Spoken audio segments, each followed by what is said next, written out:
Let's bring the energy. Yeah, thank you, thank you. I'm Shira Lazar. I'm the founder of What's Trending. I've been covering What's Trending for over a decade now, and in digital media and digital culture for almost 2 decades. So it's so cool to have gone from Web 2 to Web 3 and being able to talk to such amazing artists and people and build community here. So thanks, Avalanche, for having me again. I was, by the way, the MC last year on the other stage. Yeah, thanks. All right, that deserved a clap. So today we're talking about tokenizing creativity. I want to know from each of you, what does that mean? I'll start with you, Edward. I mean, I think it's about making it so artists understand the opportunity. And I think both about community is one thing, but also kind of teaching them how to dream in Web3, teaching them how to explaining what the paradigm is and letting them be creative in that world, I think is the opportunity. Raina? Agree with everything you said. Hey, Raina. I think also about educating them on, royalties in the smart contract and how you can have control over, IP, copyright, the terms of your sale, and giving, making sure they understand the resources and tools that could take their art to the next level. What about you, Rich? I think it's really cool for an artist to have something that anybody in the world can have access to, from anywhere in the world, like Russia, America, South America, Amsterdam, where I'm from, and not to have to be in a gallery, not to have to be in real life with people. So for me, that's really powerful. Okay, well, I just wanted to set the stage. I do want to know a bit about all your backgrounds, how you went in many ways from traditional art spaces or even tech spaces to now NFTs. I mean, Superchief Gallery has been around since 2012, supporting independent artists. So how did you venture and make your way into this space, the NFT space? Well, I think it was kind of a natural answer to a bunch of different things that we were experiencing. Like in 2016, we were realizing that so much of us were being impacted by digital art on Instagram. We were watching it constantly, but no one was showing it in New York. There's very few super niche galleries that were doing it, but the idea of doing a digital-only space was really expensive. The overhead was brutal, and there was no way to sell it. But it really felt like the discourse was lacking. So in 2016, we found a spot that had a turnkey solution of 16 smart TVs wall-to-wall. So we did that for about a year, just kind of weekly pushing out new shows and making it so people could kind of gather and the community could see their work shown and kind of celebrated. That built a lot of relationships leading into kind of NFTs blowing up. And in 2020, we were supposed to do Beeple's New York, Los Angeles, and Miami solo show. We've been talking with him for 2 years, and he hadn't done an exhibition at that point. It was really kind of seemed like a really obvious fit. So we really liked each other. It was fun. But then, COVID destroyed that concept. And then, staying in touch and watching him have when he had his $3.5 million weekend, that first thing that he did, it was oh, digital art can be sold. That's new. And then second, it was wait, what the fuck are you talking about with royalties? Royalties are on the table now? And also, what the hell was wrong with us leaving royalties off the table up until this point? Every other creative medium has royalties, and this one doesn't. And it just blew my mind, and we went all in, and we were well, let's open up a physical space and invest in it so people see that we take it seriously, make it known that someone gives a shit in that way. And so in 2021, March 25th of 2021, we opened up the world's first IRL, physical NFT gallery. And that was that changed my life, that changed a bunch of our artists' lives. We did the first CryptoPunks auction with Christie's Auction House. We were the location for everybody to gather and get together, really fresh off of COVID. So it was kind of a little dangerous, a little scary, but also very giddy energy to see each other in person. Yeah. And a lot of people who were there had worked in the DeFi and crypto space for years together, but had actually, since COVID, actually never met each other in person. Mm-hmm. So I watched DAOs spin up in real life in front of me, and that was pretty exciting. And then we did the first IRL events for OpenSea, the first events for Maker's Place, Foundation. Wow. the United Nations. You became like a go-to in New York in many ways. And not just New York, right? Los Angeles, we Yeah. have a 9,000 square foot NFT hybrid gallery. That's amazing. And we have an event. I have an event at your gallery next Thursday. That's true. If anyone is in New York, if you go to @Shira Lazar, my Twitter, I don't think we posted about it yet, actually. But DM me and I'll send you the invite. It'll Tuesday? be, not you, I'll send everyone the invite. So thank I'll you. be going. May 11th. I want to know, Raina, from your perspective, you come from also the traditional galleries world. What was your NFT aha moment? Yeah, so I've been at Pace Gallery for about 11 years, and I've always worked with our interdisciplinary artist collectives and worked a lot with video artists, artists that produce video works like Mikhail Rovner, Bob Whitman, Bill Viola, Team Lab, and I worked really closely with legal teams because you're sending an SD card on loan around the world, and how can you possibly create an ironclad agreement that's enforceable in every country of the world? So when I first learned about blockchain technology, I really thought it could revolutionize collection management. I thought that it was the kind of perfect solution to protect an artist's artwork, because when you're transferring it via like WeTransfer, digital files are inherently easy to reproduce. You don't know if they've been saved or archived or being displayed. So how does that affect the artist's ability to generate revenue, and is it being displayed according to their standards? So I got super interested in blockchain technology and then NFTs shortly after. And that's it. It's that simple. Was the gallery on board right off the bat? Mark Limshire, who's the founder's son, he's CEO.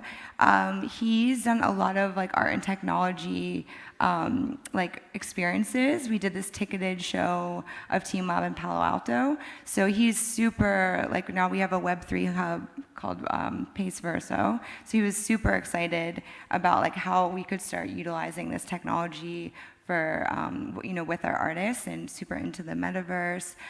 We've done projects with Jeff Koons, Tara Donovan, Loie Hollowell, Zhang Wang, and a lot of other artists. So yeah, they were pretty excited to learn more, and we have a whole team kind of dedicated to that space. Wow, I love that. What about you, Rich? Because you have a bit of a different background in terms of how you got into the space as a content creator as well.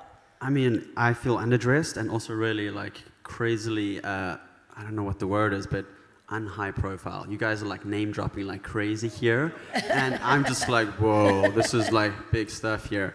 So a year ago, I'm a content creator. I'm teaching people. Before that, a UI UX guy. But for my whole life, I've been doodling. Imagination is going crazy. I have ADHD, and so all of a sudden, NFTs come out. Been out for a while, right? And I'm able to, from Amsterdam, or maybe even from South Africa, a tiny little city called Durban, just reach a global stage and just be I don't need to be in New York. I don't need to be going to 7 parties a day to network with people. Here's my art. Here's my story. These are kind of stuff that really impacts people, goes into their hearts. And I get to do that from absolutely anywhere. And I saw people doing that. Instagram, friends of mine, tokenizing their work. And it's just getting started. I think the dynamic NFTs are going to change a whole bunch of stuff. I have NFTs that change based on the time of day, but they could be NFTs that change based on market conditions, the weather, anything like that. So it feels like we're just at the start. I know you guys have been in the game for a long time, but it's awesome. So for someone like me who's I'm only been an artist for a year, I feel like a really small kid here. I'm super excited. And look at you, you're here already. You're on stage. It's crazy, man. I'm just whoa, this is next level. Well, I would love to know, because you say, even though you've been doing art for probably a long time, but not publicly in this way, how did you get that attention? How did it happen? Because there are a lot of people, whether they're starting projects that connect to the art space, or maybe they're artists, and they say even during a bear market, it's hard to get noticed or build businesses. So how are you doing it? Yeah, I don't know. I focused on being authentic. That's who I am. I imagine stuff all the time. My brain is constantly moving, going. I have these stories. I tell my kid a story every single night. And so I started doodling that, drawing those stories, creating these images, dreamlike realities. I created a collection called Happy Sun, it just transfers happiness to people. The Doodleverse is all about dreams. I've got these dream heads, which are a profile picture collection. And it speaks to people in a particular way. It reminds people that they're kids and that they've got these dreams inside of them. So if you want to be an artist, like, focus on something that makes you come alive, something that speaks to other people, other humans.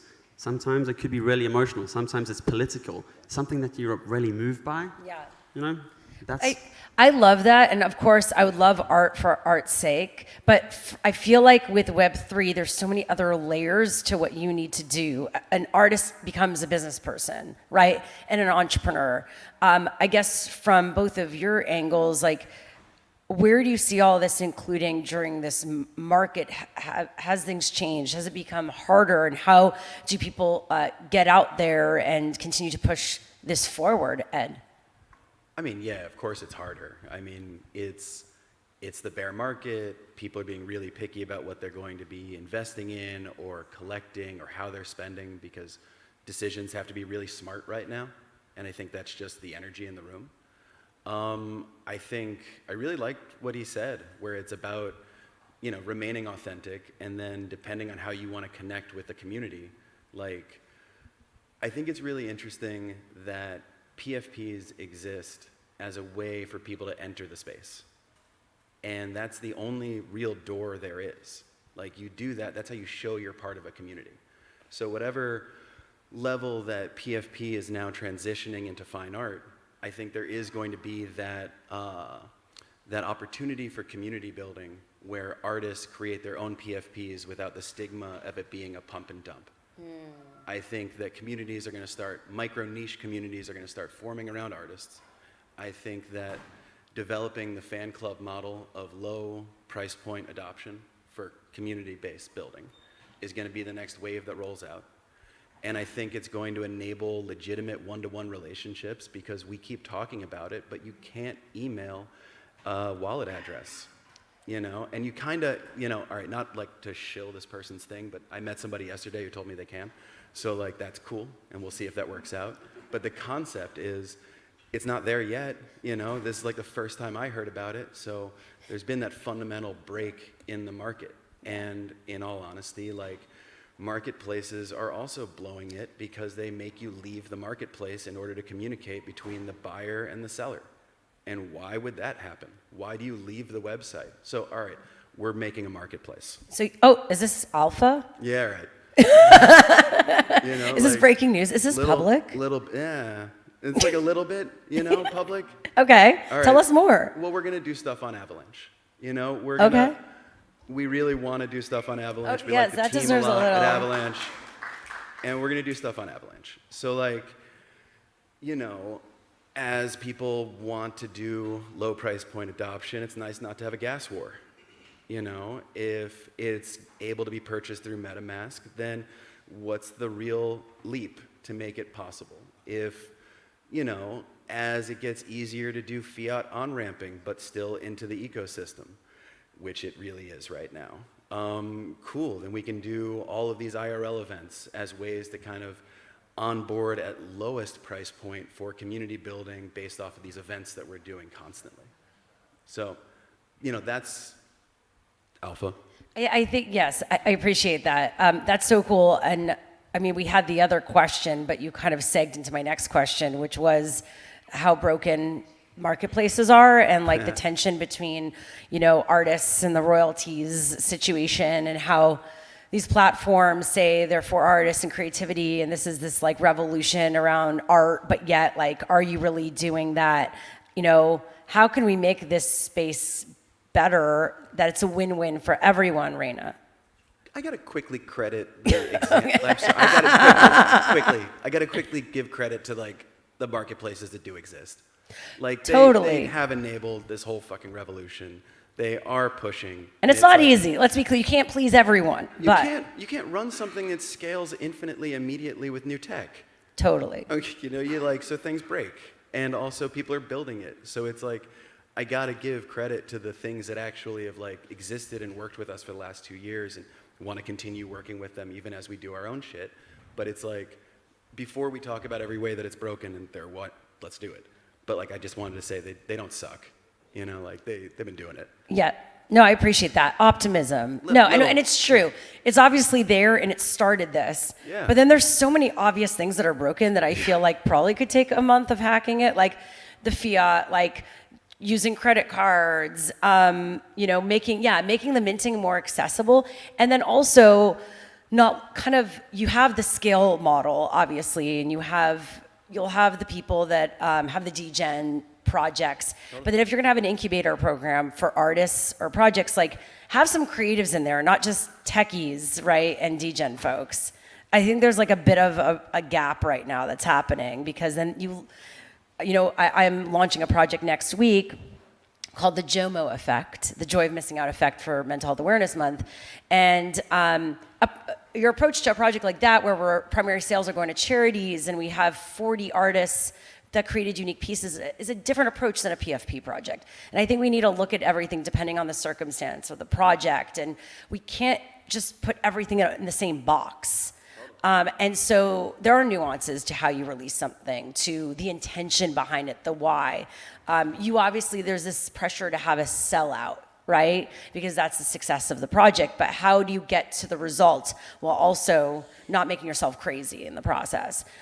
Including, since my project is around mental health, and doing it for this space, it's a constantly coming back to our why. So, you know, being on the ground floor with that project, even though I had been a consultant and advisor for a lot of projects, was a very eye-opening experience to how a bit broken the system is right now. While it might work for a lot of people, there's a whole group of people that should be creating projects and entering the space, but might not because of some of the obstacles, right? So I'm hoping we can solve that sooner rather than later, because they're kind of obvious obstacles and they're very smart people building right now. So I guess, yeah, Raina, we were going to you before we went on that tangent in terms of the marketplaces, because you're building something with Pace as well. Yeah. So Verso has a blockchain on Ethereum. We worked with Mojito, but we've also partnered with Artblocks. And I, find, speaking to like non-Pace artists that want kind of advice about marketplaces and stuff like that, like I think what the gallery provides that marketplaces don't for each person that mints is like the marketing strategy and go-to-market strategy and sales strategy and advice on like editions and like when to drop and how to talk about it. And we have two wildly different market campaigns, for people in the art world that have really, little to no knowledge of like what an NFT is. They think it's synonymous with crypto, and then the Web3 space. So, that gap, like I don't know if that can be bridged.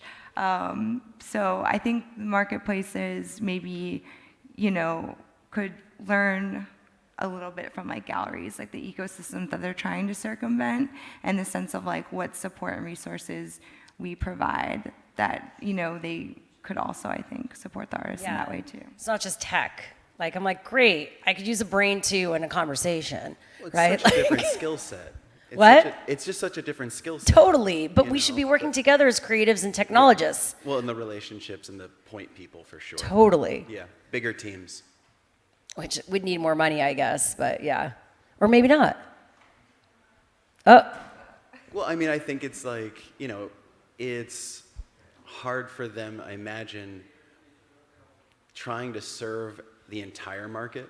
Totally. Because you're talking about like, there's so much ethos at stake, depending on who these builders are and their specific vision of the future. Totally. And from us on like the outside, it's helpful because it means there's a bunch of options. Yeah.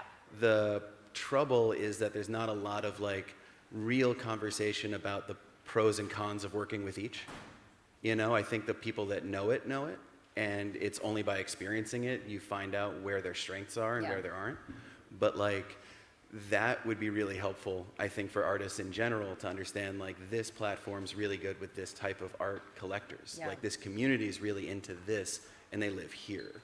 Like people that have IP or big fan bases that is, Web 2 or like, let's just say fiat, take it to a fiat on-ramp NFT platform. Find the one that's the most legit with you owning your own contract. Like some basic stuff is really important. Like to echo things that she said, it's like, educating artists on what the best practices are is something it's as important as anything. You're walking them into a new system, you should tell them the ways that it could hurt them.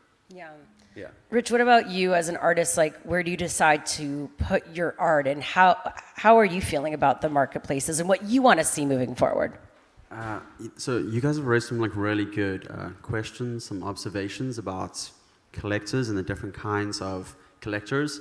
I find in my space there's a lot of degens, a lot of DeFi guys who are wanting to make a quick flip on my art. For sure. And it affects me big time. I'm like, I don't know how to answer your question. You want to make money from me, and then the next guy wants to make money from me, and I'm like, can someone just collect my art because they like it, And so I'm trying to find those people.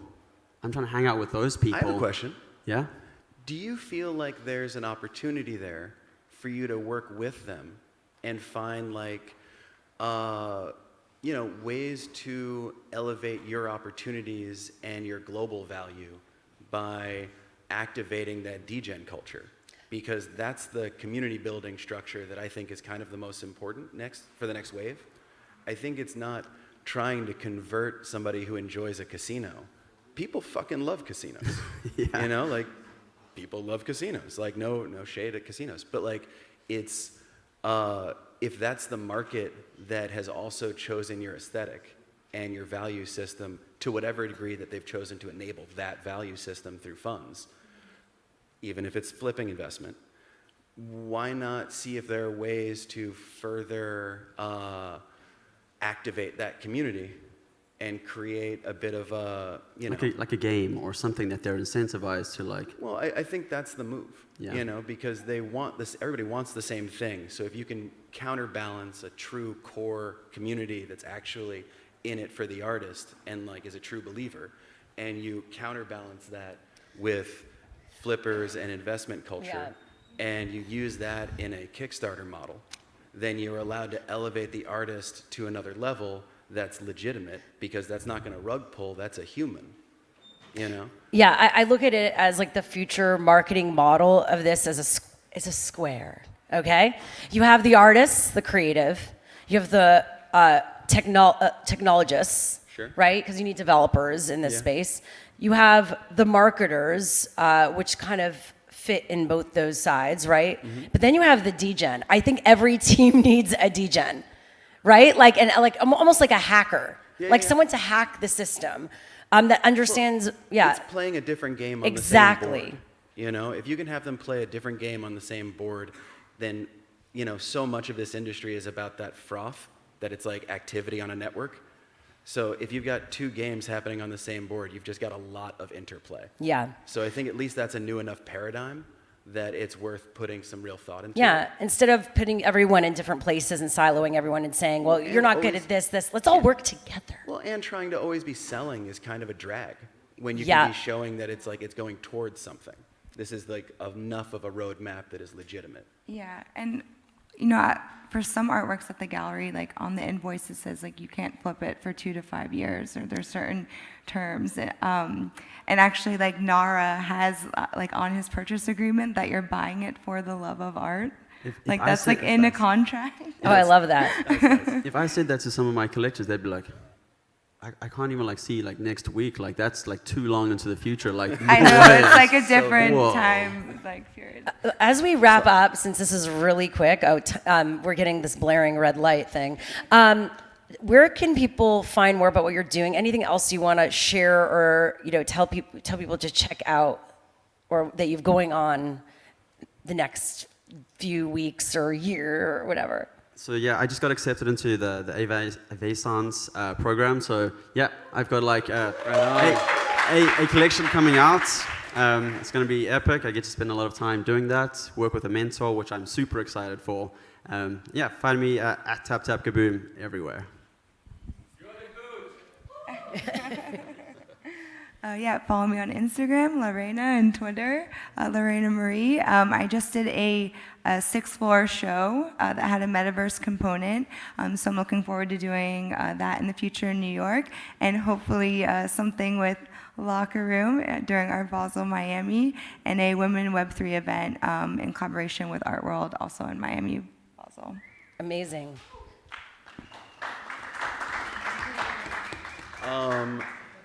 You can find more info at Superchief NFT on Twitter. We have a bunch coming out all the time. I would just go there. Just go to Twitter. There's a ton going on. Well, what's exciting about this group and our conversation is you give me optimism that like there are people that are still focused on this. Obviously, we're all here. You know, art isn't going anywhere. The tech behind it, blockchain and NFTs aren't going anywhere. It's just going to change, I think, from how it was originally popularized. And we need to be open to that change while being committed to the future, which I'm excited about. You can check me out at Shira Lazar. And if you want to give back for Mental Health Awareness Month, we are bridging the gap between Web3 and the mental health world. Check out @PeaceInside Live or my Twitter and sign up for our Joy List. It's our Allow List, and we're giving back. We're minting May 10th, giving back to 5 mental health charities, and you get incredible art that is worth a lot of money from 40 artists for giving back. And you get also, as a holder, tools for your own mental health. So please check that out. Thank you, Avalanche, for having us. And thanks Thank you, all of Avalanche. you for showing up. Really appreciate it.